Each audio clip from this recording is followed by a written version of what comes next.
Good evening. Welcome to the Monday, January 11th, 2021 Education Committee and Supplementary Regular Board Meeting of the Lower Merion Board of School Directors. This meeting is being video recorded with sound for purpose of public broadcast and is being live streamed. All participants will be muted upon entry. There will be an opportunity for public comment after tonight's presentations. The chat feature will be turned on at that time, and comments and questions will be read by the district solicitor. Please make sure at that time to use your full name and where you live in the district. And I'll repeat that information again. But now I'd like to turn it over to Mr. Copeland. Thank you. Welcome and Happy New Year to everyone. This is our first board meeting of the 2021 school year. And as promised at, I believe it was our early December meeting, we're back tonight with our revised athletic health and safety plan, along with a presentation on performance testing data. Let's begin first with the athletic health and safety plan. This plan is being offered to the board so that students might be able to participate in competition. I'm going to ask Assistant to the Superintendent, Megan Schaefer. Good evening, everyone. I'm going to share my screen and present our recommendations for moving forward with athletics at this point in time. With us tonight are the athletic directors from both high schools, Mr. Ferguson and Mr. Stroop, as well as our supervisor of student health and safety to help support and answer any questions you might have about this recommendation. So to start, we wanted to just review some of the steps that have been taken since you last considered the proposed health and safety plan, which was on December 7th. Since that time, our winter sports teams have participated in some significantly modified workouts, basically per prior guidance that you had approved, things such as masking being in place, limited access to locker rooms, social distancing, etc.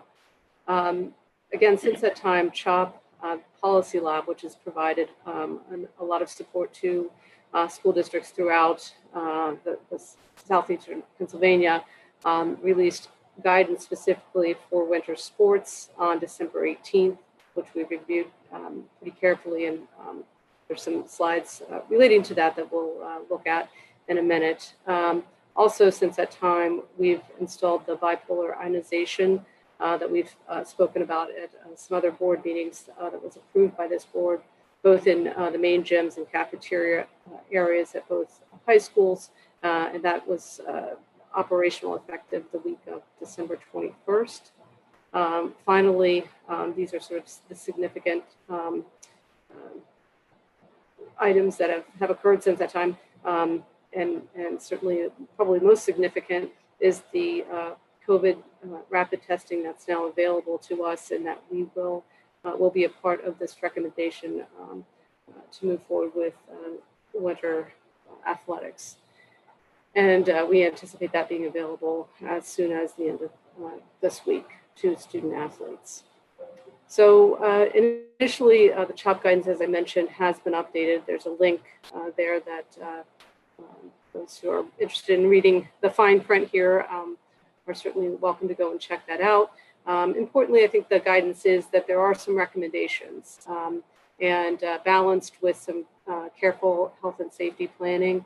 It's possible to move forward with athletics for students that we certainly believe provide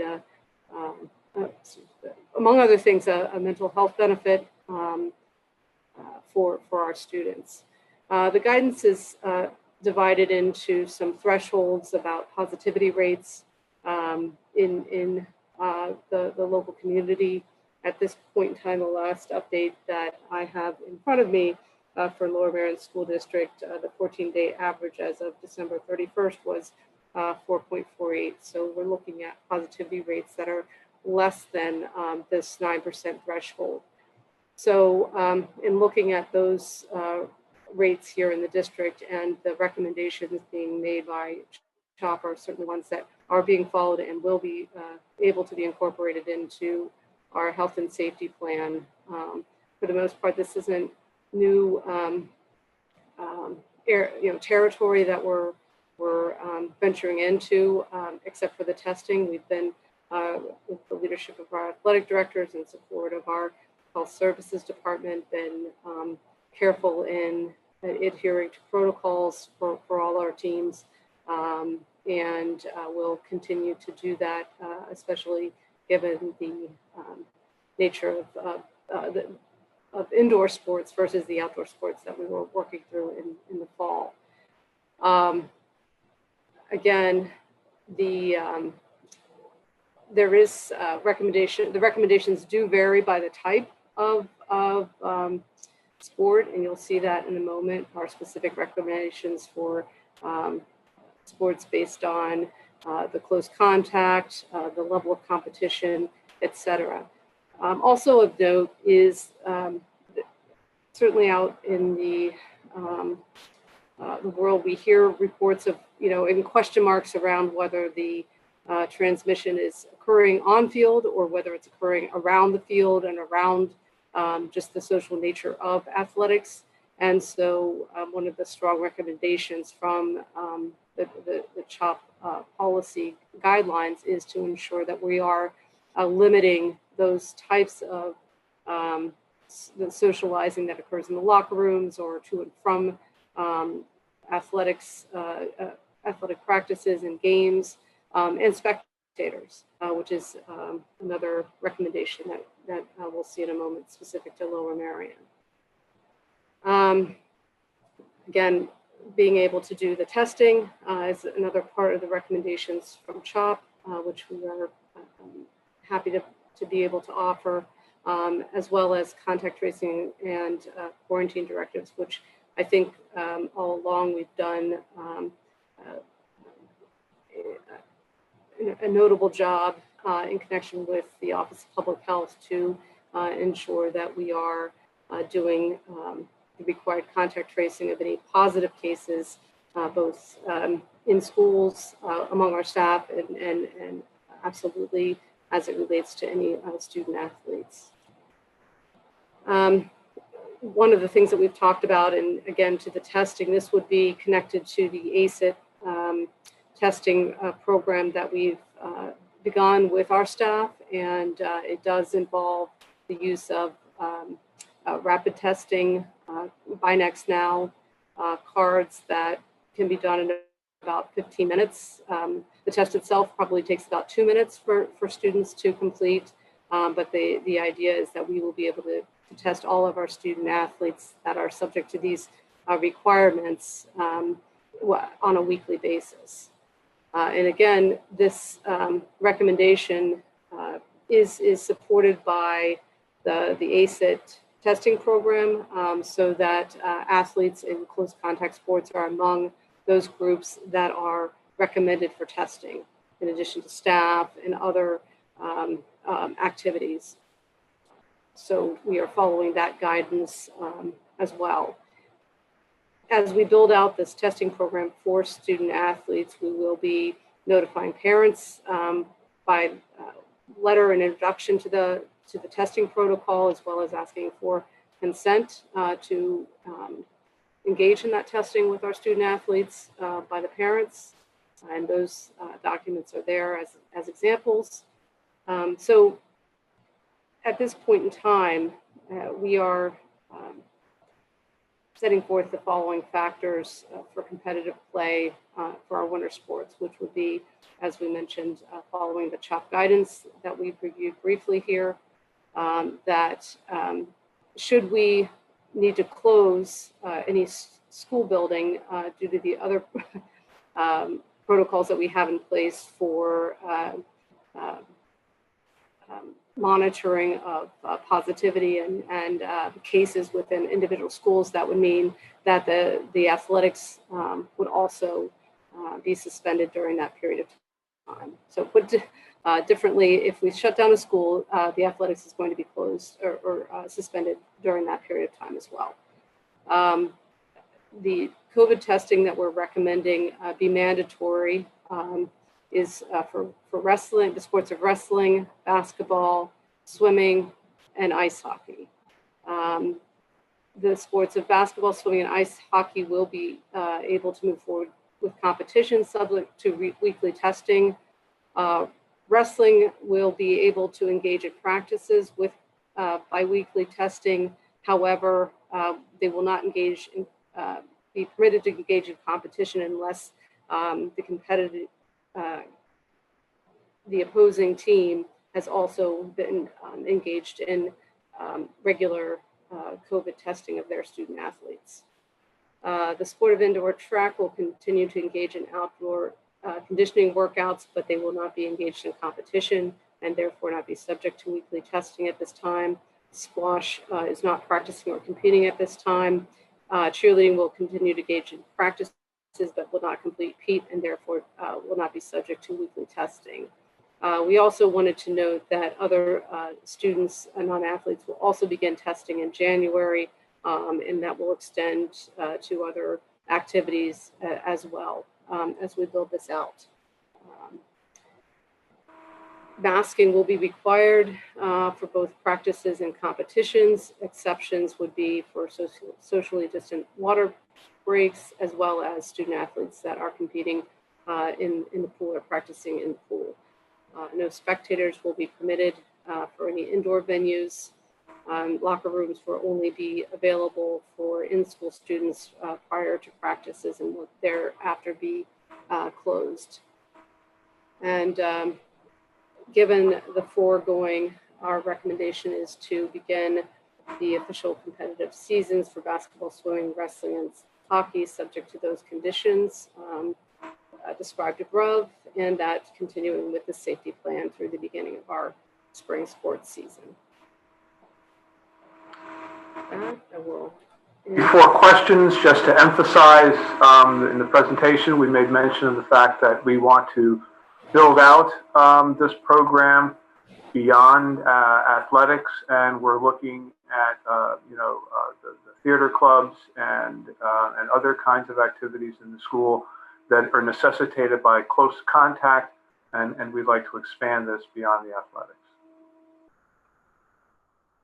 Okay. All right, thank you, Mr. Copeland and Ms. Schaefer, on that presentation. I'd like to open it up to the board for questions. So I'll start with Ms. Kalish. Thank you, Ms. Klein. I appreciate all the work that's been done based on the feedback that you've gotten from the board in the past. I just wanted to clarify, I know that it said in the presentation that student athletes had to participate in the Sentinel testing. So if a child or their guardian opts them out of the Sentinel program, would that bar them from participation in athletics? Correct. Correct. Okay, thank you. Mr. Mooring? Thank you. My question had to do with the non-testing of the folks who are not competing. I understand that makes sense, definitely. If our students are going to be exposed to people outside of our school district, we want to have the testing. But as we're considering testing for clubs, would we not also consider, because of the high interaction of the testing of students who are on track, for instance, would we not consider, having them subject to weekly testing as well since they are exposed or engaging in activity that could potentially heighten it? Our thinking at this point, and I'll let Terry amplify, but our thinking at this point is all of their activities are outdoors. And so they're just running outside, and not really. Normally, there would be indoor, major events with large numbers of schools, but we're not doing that. So we're pretty comfortable with that. Terry, do you want to? Yeah.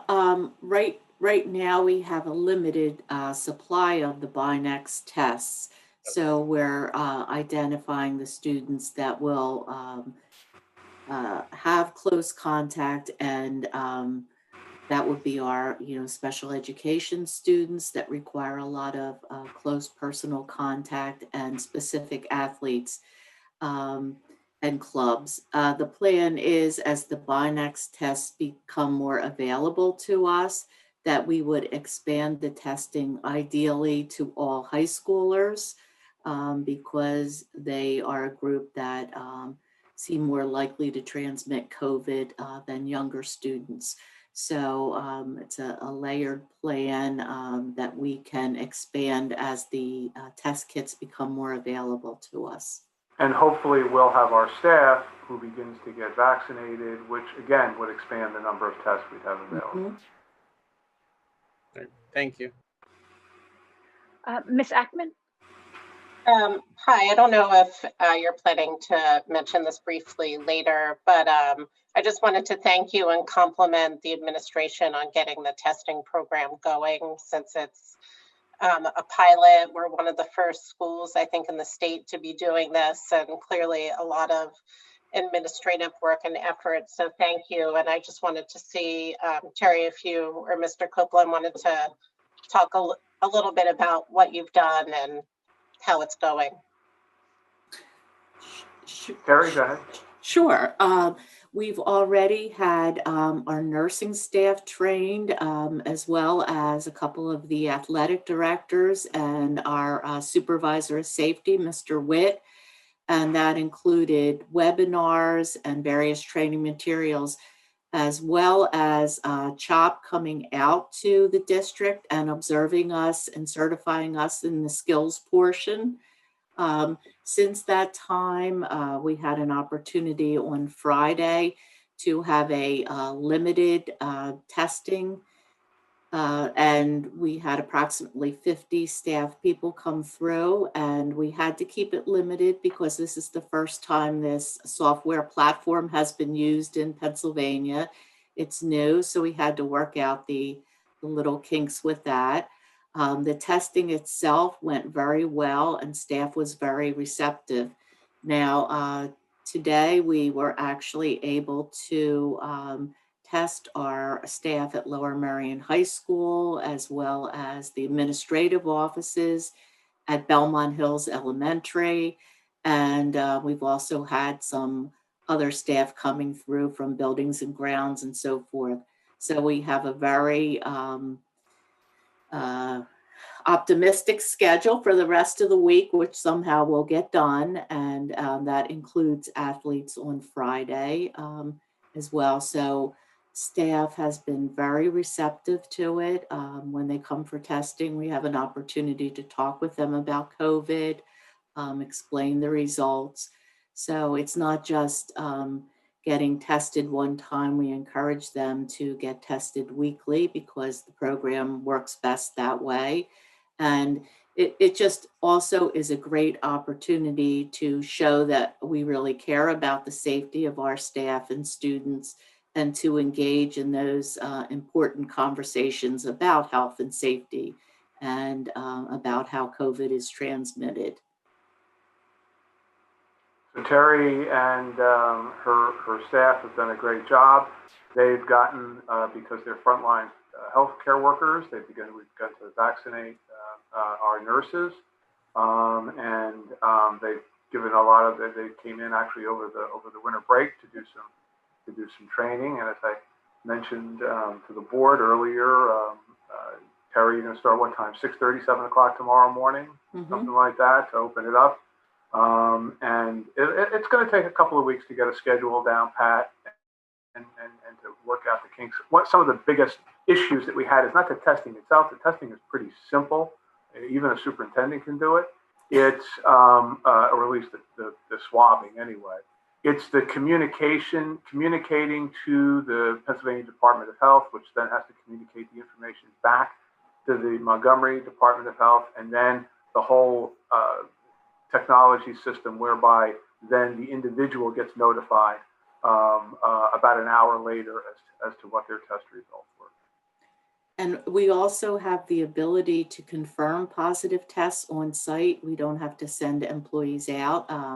We've been given a Q machine, that's CUE, which is a molecular test, and we can confirm a rapid test within about a half an hour. Thank you so much. That's amazing work and great to get that update as we start the new year. Thank you. Are there any other board questions? I have a couple. I always do. I wanted to just clarify around the track competition. They are not competing because the larger organization is not holding competitions, correct? Like whatever the equivalent of the Central League would be. Jason, we're not getting into those facilities, is my understanding, correct? That would be That's Tom. correct. That's correct. Yeah. Okay, thank you. And then I just wanted to ask about if there are any athletes that will choose to be virtual. I know at the high school level, it's much easier to sort of go back and forth between being in person in the hybrid program versus LMSD at home. And I just wanted to confirm that even if a student chooses to be virtual, that they would still be required to do the testing. Yes. Okay, great. And then my last question is around the bipolar ionization. I was wondering, I think when we spoke earlier, Mr. Copeland, you had talked about expanding that beyond the gym and cafeteria and looking into some other areas in the schools. Right. Right now, as the presentation indicated, as of December, we had initially just hooked it up to the gyms and the cafeterias, and that's all the cafeterias, by the way. And I've asked our construction manager company, Damien Spar, who works with us, to take a look at what the process would be for the music rooms and even the stage areas of the auditoriums, to see if we could eventually make ready for those facilities for theater and music productions and so forth. Okay, great, thank you. I know that the theater programs are running and they're doing online programming, but I'm sure that they look forward to being able to be in person again as well. If I don't see any other questions from the board, so Mr. Copeland, if we wanted to move on to the next presentation. Next presentation, Dr. McGloin had given us an update on assessments, so I will turn it over to her. Mr. Copeland. So I want to also thank Christina Paul for her assistance with this presentation. She helped me collect a lot of the data that I'm presenting tonight and is with us in case there's questions. So, yep, next slide. As we look at assessments in our district, they have a range of how often they're given and the function that we use them for, from guiding instruction, where we use questioning, homework assignments, entrance and exit tickets, all the way to determining the effectiveness of the curriculum and the institutions in our district. And we see state and standardized tests that often are used to determine the effectiveness of the curriculum in the district. And tonight we're specifically going to talk about those state and other standardized assessments that we give in the district. We'll talk to the CCB a little bit more in depth next month about internal district assessments that help us take a broader look at our students and how they're achieving, and if there's in fact any gaps in learning. Next slide. So standardized and diagnostic measures that we use in the district traditionally include PSSAs, SATs, ACTs. DRP in our district is given, that's degrees of reading power in grades 3 through 9. Keystone, Algebra 1, Literature and Biology, AP and IB. In the past school year, we did not administer the PSSA or Spring Keystone Literature and Biology assessment. So traditionally, we present on the results of those assessments and the PBOS data that goes along with that, and that is not available during this school year. So we're going to take a deeper dive into the other assessments in the district. Next slide. At the state level, as I had just mentioned, PSSAs and Keystone exams were canceled in the past spring. And so we do not have that data available. PBOS data does not include PSSA and Keystone exam data from last year. And so it is not up to date like it would traditionally be. Future Ready Index is up on the state website. However, it actually includes the data from the 18-19 school year with the exception of ELD data because we were able to administer the access exam last school year. We actually will begin that exam, we thought this year, although the tests were not delivered yet. And so we're assuming they're going to begin probably within the next few weeks. Next slide. In November, the state passed a bill that made changes to Act 136, which is what regulates graduation requirements in Pennsylvania. And what they determined was that any student who took and passed a course-specific Keystone test course would be deemed proficient for the 2019-20 school year. So in Lower Merion, that specifically applies to students who last year took biology and an English 2 course. If they pass that course, then they are considered proficient on the Keystone exam. Next slide. It also delayed the implementation of graduation requirements into the 2022-2023 school year. Prior to the legislation, our current juniors were the first class that were going to have the graduation requirements mandated by the state. Now that moves to the current sophomore class. They'll have to meet the state graduation requirements in addition to meeting the Lower Merion requirements.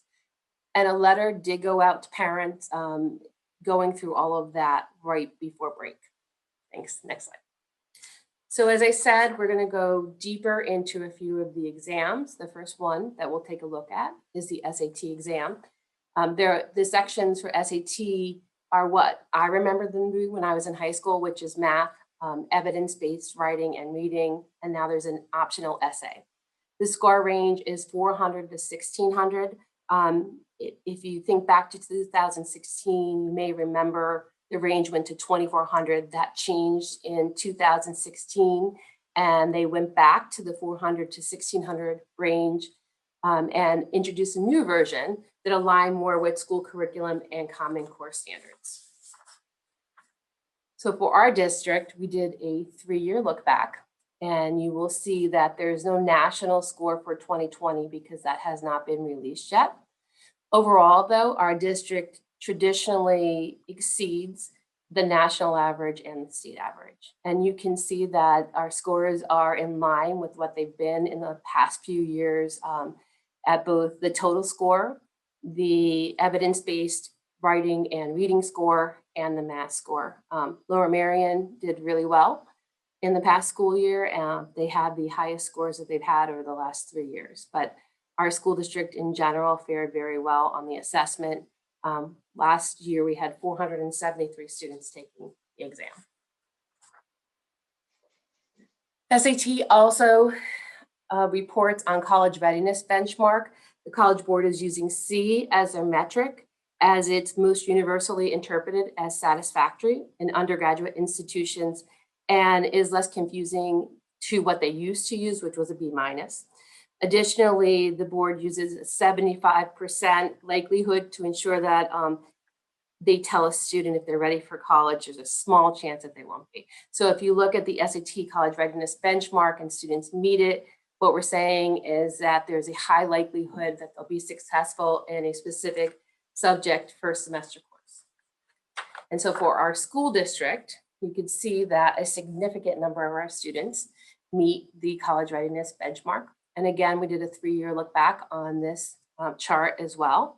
Our students scored well on this benchmark. Overall, we had 80% of our students in the district meeting both benchmarks. And pretty much it's the same across both schools. The reading and writing benchmark, we had 95% of our students meeting that benchmark. And in math, we had 81% of our students meeting the benchmark. So overall, we had a lot of our students achieving that score. Another measure that we're going to take a look at is the ACT exam. It is actually the leading college admissions test in the nation, even above the SAT. It measures students' general academic development, and it's a score specifically about college readiness. So testers are administered in the academic skills of English, math, science, reading, and writing. Next. So you could see a 3-year look back as well for this group, and the composite score is a 36 score is the highest, and you can see our students did well this year, not as well as the year prior, but still scored well above the typical score of 26. And so The composite score was 27.3. Reading and English actually go to a writing composite score. That scale score is actually only 12 because it's based on a rubric of 4 sections, each being 3 points. And our students scored a 3.3 on that.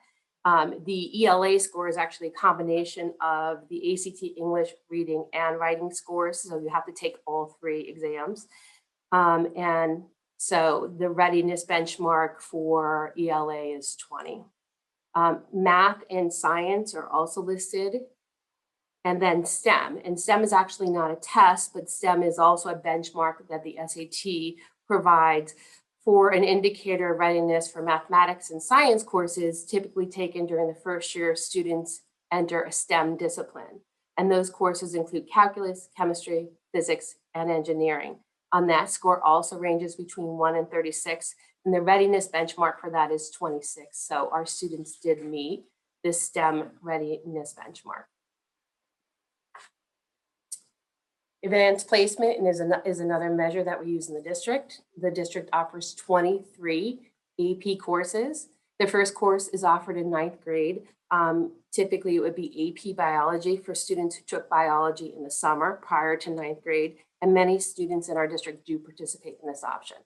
Last year, history in our district was the most popular course with 193 students taking the exam. So we thought it'd be interesting to take a look at what are the 10 most popular exams in 2020, both at the global level and then in our own school district. And you can see the comparison between our district and around the world. And actually 5 of our top 10 are in the same top 10 as the global AP. US history being number 1 for us.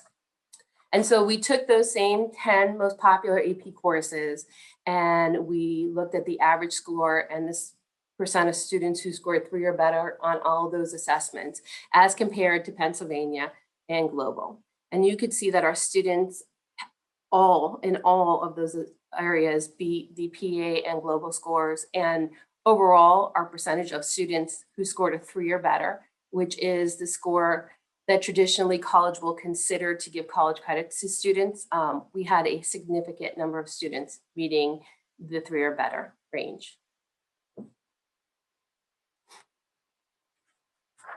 We offer IB at Harriton High School to both students at Harriton and Lower Merion High School. It is housed at Harriton High School. Students enroll in IB during their junior and senior year, but many of our students who decide they're going to participate in the IB program from Harriton actually join when they're freshmen. Next slide. So to earn an IB diploma, you have to complete a creative activity and service assignment and then pass a theory of knowledge and the extended essay. Students can earn an IB diploma and then a Harriton diploma as well. And so we took a look, next slide, at the students who attain the IB diploma in our school district. And we did that for the past 3 years. And you'll see last year, we actually had the highest percentage of attainment at 91%. We disaggregated that data as well for everybody to take a quick look at. It also would look, if you look at our number of students participating, that the number went down from 71 to 54 last year. In reality, we do require that all of our students who go through the IB program take the assessments, but last year, due to the pandemic, we gave students the option of not participating. So there were more like 72 students who were in the class of 2020, but only 54 of them decided to take the IB test. And so that's why you see that number go down. The students who did not attain the diploma did graduate from Harriton. The last assessment we're going to talk about tonight is degrees of reading power, the DRP. It's the only piece of longitudinal data that we have in the district that we internally give as a district. We use it to gauge student reading against a common yardstick of achievement when they've been in the district for more than 1 year. So it measures reading comprehension and students' ability to comprehend and critically absorb passages of text. We give it to students in grades 3 to 9 in the fall. Traditionally, we give it in September, but this year, just because of getting everything up and running, we ended up giving it in October. Students in grades 6 through 9 took the online version of it this year. We still use the paper and pencil version 3 through 5, although next year we'll most likely transition to the digital version 3 through 9. All of our students in Lmsb at home also took this assessment. And so we were able to take a look at our students who are working virtually and our students who are in school and have a comparison between that. Next slide. DRP assesses the level of text complexity at which a student should be able to read. So independently, it's 90% comprehension. And for instructional purposes, it ranges between 70 and 85% comprehension. That depends on the grade level, which you'll see in the next slide. Results are broken down into 3 skill areas, which are key ideas and details, craft and structure, and integration of knowledge and ideas. And performance is reported to us in the areas of teach, practice, and apply. So the DRP is a screening tool for all students who are new to our district. We use this score to recommend course levels at the secondary level, including college and honors, as well as to recommend reading support, IST, literacy, and Keystone Labs if necessary. In combination with other data points such as PSSA, PVAS, Keystone, the DRP is used to identify who students who could benefit from additional literacy instruction. The scores are looked at in our achievement and our PLC teams and used to track our students. Next slide. So I had talked about the levels and the percentages of independent work and instructional work for our students. And you could see this chart just outlines that, and it gives you examples of titles that students should be able to read by grade level. So like, for instance, a text complexity band aligned with 9th to 10th grade is a DRP of 62 to 72. If you've ever heard of a Lexile score, it's kind of similar to that, where it converts it to a score that attaches to the text. And so Green Eggs and Ham, for instance, is at a 30, and all the way at the other end, the American Constitution and Biography is more like a 75 on that range. Next slide. In our school district, we pulled the results for the past 3 school years as well for this assessment for grades 3 through 9. The P is actually the percentage of the text that students comprehend at that targeted level of complexity. So you'll see grade 3 is 70%, all the way to grade 9, where the expectation is 90%. And over the past 3 years, our students this year actually fared well. You can see that we've had some of the highest scores that we've had on the DRP at 80% and 80% in grade 4. Grade 5 was down just a little bit. And grade 7 as well, we saw a little bit of a dip. And so we're having conversations about those 2 areas. But overall, our students scored well on the DRP on the fall assessment. Clearly, one of the things we're concerned about going into this year and throughout this year is making sure, to the best of our abilities, that the current state of affairs that we're in is not one where we're seeing loss from students. And that's an ongoing examination. Thank you, Alexa. You're welcome. Any questions? Thank you, Dr. McGuinn. Are there any questions from the board?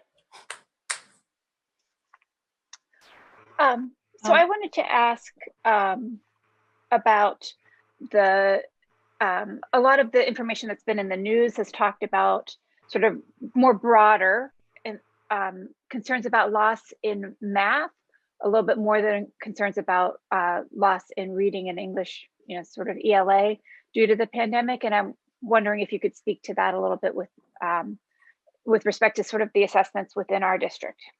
Sure. I think we're probably seeing a little of the same in the district. Overall, we're not seeing a gap in learning, especially in reading. We're pulling math benchmark data at this point in time and our quarterly exams at the middle level to take a look at those and compare them to prior years. We're seeing a little regression at the elementary level. I don't have the finalized data for the quarterly assessments at the middle school. So we have our eye on that just to make sure that we're not seeing any large regressions, which we're not. But we're continuing to focus on that. Math, though, does show a little bit more of a dip, not significant, but a little bit of one versus reading in the district. similar to what they're seeing at the national level. Thank you. Dr. Gilbert? Yes, thank you. Thanks for the presentation. And I wasn't at the CCOB meeting, so this is the first time I'm seeing the presentation. And, I think it's, it's important that we're trying to, monitor, whether students are staying on track. But I'm also concerned that, we're in the middle of a global pandemic, and there, we also sort of, I think, need to acknowledge that. And I know that even when we're not in the middle of a global pandemic, we're using a lot of other types of assessments. I mean, I know that this is the report of these types of assessments, but for people who catch, an occasional meeting, I'm just wondering if we can talk about, how we use these assessments and how we don't use these assessments. And, that we've been doing a lot of work, I think, with students around particularly, mental health issues, and watching our students for that because of the year. So I was just wondering if you could talk a little bit about these kinds of things so that people understand that these assessments are not how we're deciding what we teach. Right. So they're more of a global assessment for the whole entire school district to give us a gauge where we sit, but it's not as granular. So I don't know. The first slide that I showed really speaks to how we decide what we teach. It's those questions that we ask, exit tickets, formative assessment that's happening in the classroom helps to really guide instruction on a daily basis.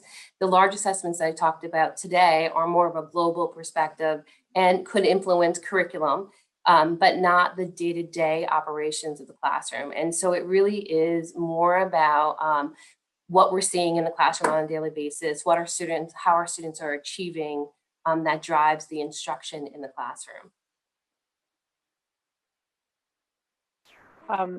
Thank you. I just, Mr. Copeland, can you, I just want people to be really clear that we're not teaching to a test, and that we've seen larger patterns of, we've seen areas where we thought, okay, we're not doing as well in this very specific area, and then we'll think through curriculum in that sense, but that we're not, that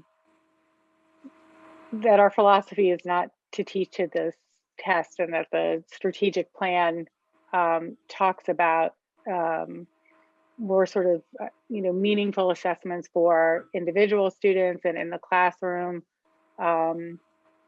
And again, I also wanted to see if you could speak to some of the ways we've been working with students and their families around, and teachers, ensuring that students are coping as well as possible, especially, well, actually, I guess all ages. So this issue of teaching to the test, here's the issue. And let's talk about math, for instance. There's a good one. If you teach to the test, what you risk is that the student will do well on the test, and shortly after the test is given, they'll not be interested. It won't have stuck. On the other hand, one of the advantages of a global test is to see if it did stick. When we give a unit test in math, we'll often see students who do well on the unit test, and then you give a summative test later on in the year, and they will have forgotten or not been able to apply. That tells us an important piece of information that a global test can do. Okay, why didn't that stick with the student? What can we do to make sure that it's not just about learning for the sake of the test, but learning for application purposes? And that's a major issue with math, I would argue, even more than it is for reading and literature. So we find ourselves in a situation where sometimes we're in remote, sometimes we're in face-to-face, and sometimes some of the students are in remote and some of the students are in face-to-face. So how do we do assessment? Well, it sort of makes the old tried and true multiple choice test somewhat troublesome, because you got some students who are at home, you got some students who are in front of you. And we also want to take the opportunity to say, you know what? Let's make the pandemic work for us. This is a good opportunity for us to be innovative and authentic in the way that we do assessment. And that's been going on since the spring. This Friday, we have 3 national consultants who are coming in. They've been working with Alexis and Jen in particular, and a group of teachers, and they're going to be working on what are some ways that we can authentically assess students so that in subjects like math and science and so forth and STICS, and for subjects like literacy and social studies, there are things that can be applied that are important for those subjects. So we're sort of taking this opportunity to say, good, this means that we have to re-examine the way that we do assessments. We wanted to do that anyway. This forces the issue, and we're going to make the best that we can over it. But if you say you're going to learn something for the sake of the test, it often doesn't stick. I use myself in graduate school. I was very clear on what ANOVA was right up until the time that I got back in my car and was on the highway, and then it was gone. But I still got a good grade on the test because I learned it for the test. Don't necessarily apply. Christina's smiling at me. I actually do know what ANOVA was, right? So that's an example. I hope that answers you. Yes, thanks. And can you just, is this the same consultants that you brought in to work on the strategic plan? For the strategic plan, and they also worked with us on our summer program and helped, and were one of a series of consultants that we used as teachers who were expanding their skills in remote instruction. That would be Dr. Heidi Hayes-Jacobs, Dr. Bennett Kalik, and Allison Zamuda, who have been with us on and off for the last 5 years. And by the way, I mean, I toured one of our high schools today. I happen to be in Lower Merion today. It's stressful. I get that, but I got to tell you, watching teachers teaching 5 or 6 kids in the class, 10 or 15 kids at home, going back and forth between different kinds of technology, you know, kudos to their adaptation and willingness to really break the mold. I toured LM today with Mr. Hughes, and I have to say it was a 45-minute sense of pride in all the work that we're doing. Yeah, I think that the teachers have done just an incredible job given the situation, and have you know, it's really impressive. I was really nervous when we were talking about having teachers having to teach, you know, kids at home and in front of them, because I know that that's not an easy thing to do in general, and they have done an amazing job. So, okay, thank you. Thank you, Dr. Gilbert. Are there other questions from the board? All right, well, I will also echo Dr. Gilbert's thanks to the teachers and the administration, because it really, I agree that it's remarkable, the ability to teach different students on different days and in person and on Zoom all at the same time. It's really quite a lot of work, and it is much appreciated. I think now we will move on to the next portion of our agenda, unless Mr. Copeland, you had anything you wanted to add? We're good. We're good. All right. Well, thank you, Dr. McGuinn, for the presentation. We are going to move on to audience recognition. At this time, we will allot 10 minutes for audience recognition and public comment.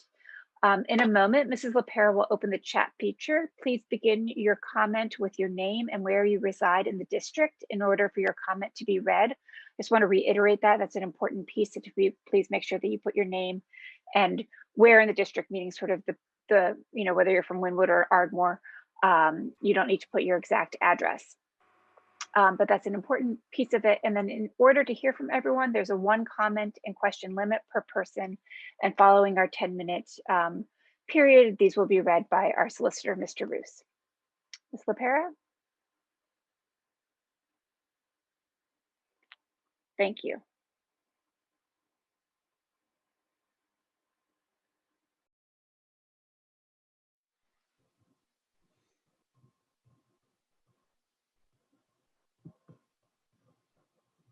Okay.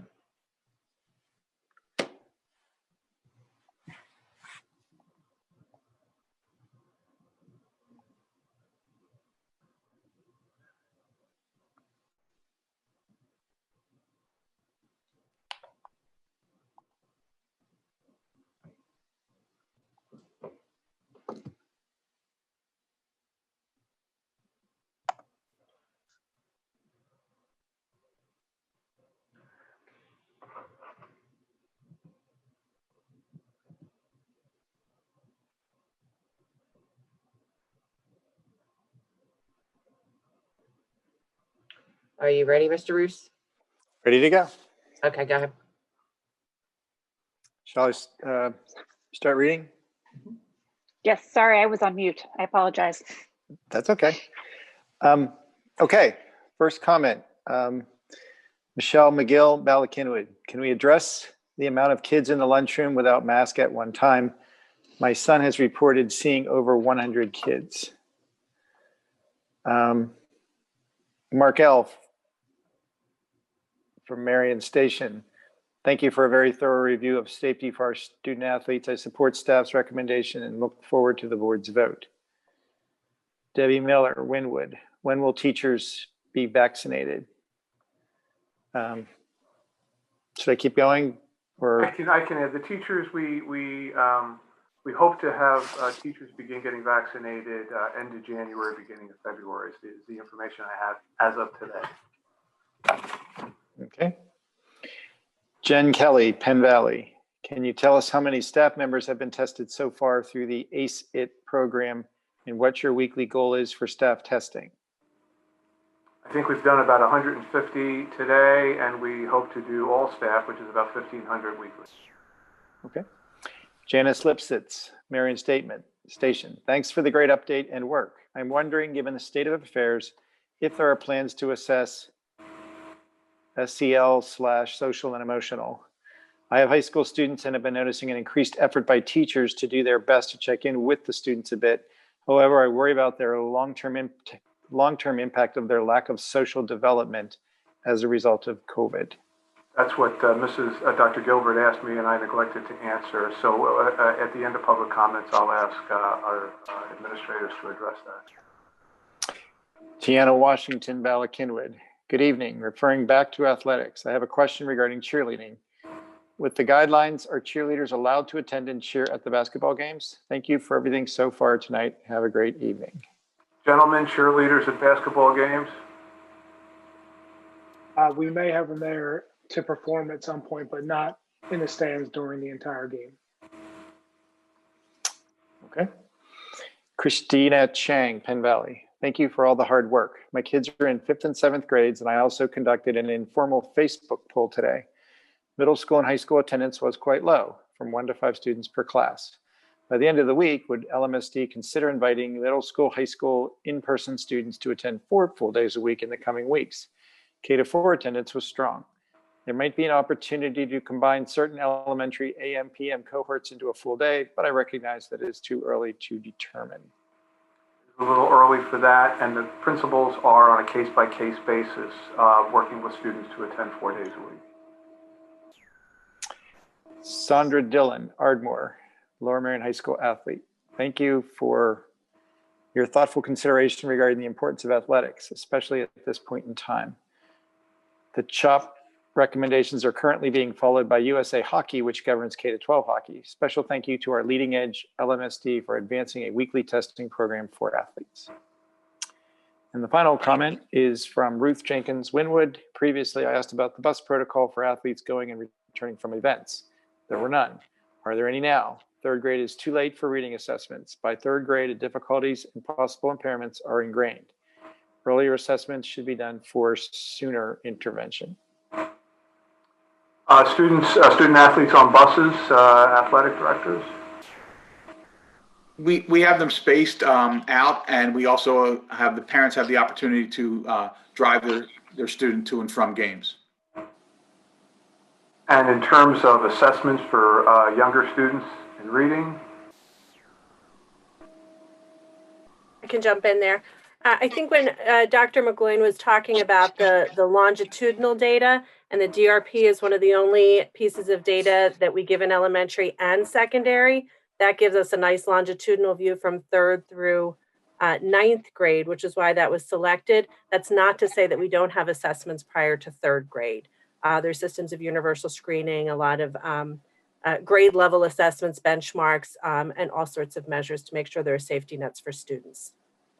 Thank you, Jen. And to answer the question concerning student mental health and keeping track of students and so forth, Kimberly, Mrs. Frazier, you want to talk about that? Yeah, so I think the question was more about doing some assessment in that regard. you know, there still are the supports that are in place in the ongoing process with our achievement teams and the student services team members that can provide support for students as concerns come up, or some proactive supports and communication, such as the mental health newsletters and the counselors' web pages and the contact that team members are making with each student. We have talked preliminarily with the clinical team about, you know, considering possibly some universal screening for social emotional learning, but we're just in the preliminary stages of even researching what that might be, but we are looking at that. I also just mentioned that the challenge success survey that we've administered in the past, we are having conversations with that group about a modified survey that they together for this year surrounding the pandemic, and possibly doing that survey. And so we're in some discussions right now with challenge success, and that may be a possibility for the spring. Thank you all. Right. Thank you very much to everyone for submitting comments. We will now move on to the one recommended action on our agenda. I'll pass it over to Mr. Copeland. Thank you, Ms. Klein. The administration recommends that the Board of School Directors approve the amended athletics health and safety plan in the form presented. Ms. LaPera, I think we're going to do a roll call. You need a first and second. Yes, I'm sorry. Yes. Do you please ask for the Okay. motion? I apologize for that. Thank you. Is there anyone that wants to Make a motion. make a motion for the? So moved. Moved. Thank you. Is there a second? Second.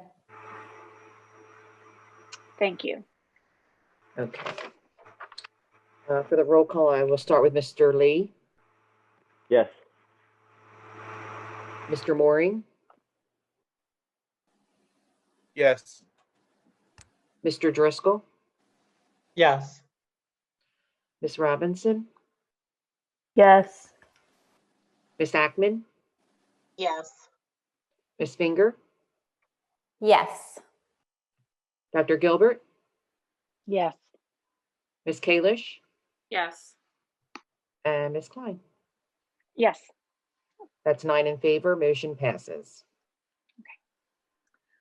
Thank you very much. Ms. LaPera, can you now read the list of upcoming meeting dates?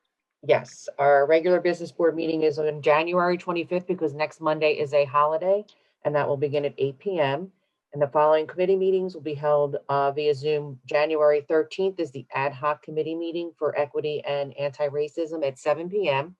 January 20th is our communications committee meeting at 7 p.m. And January 21st is the facilities and purchasing meeting at 8:30 a.m. Thank you, Ms. LaPera. Before we adjourn, I wanted to ask Mr. Copeland if you have anything that you would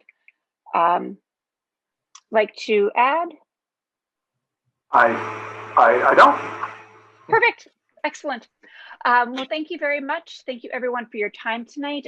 As always, I encourage everyone in the community to come virtually to our, to not only our full school board meetings, but to also to participate in the board committee meetings. They really are an excellent way to engage at a deeper level with the work of the district. In addition, I'd like to remind everyone that tomorrow morning there is an Interschool Council hot topic meeting on grading policies and report card. Next week, there is a joint ISC and Lmsb Health Services Parent Education Series meeting on Tuesday evening. And finally, the Committee for Special Education has partnered with similar partner organizations in Radnor and TE and Methacton school districts for an education series related to inclusive educational opportunities. And that's geared to both families and educators. And I encourage you that there will be information about that in the school newsletters coming up. So thank you everyone for your time tonight, and we are adjourned.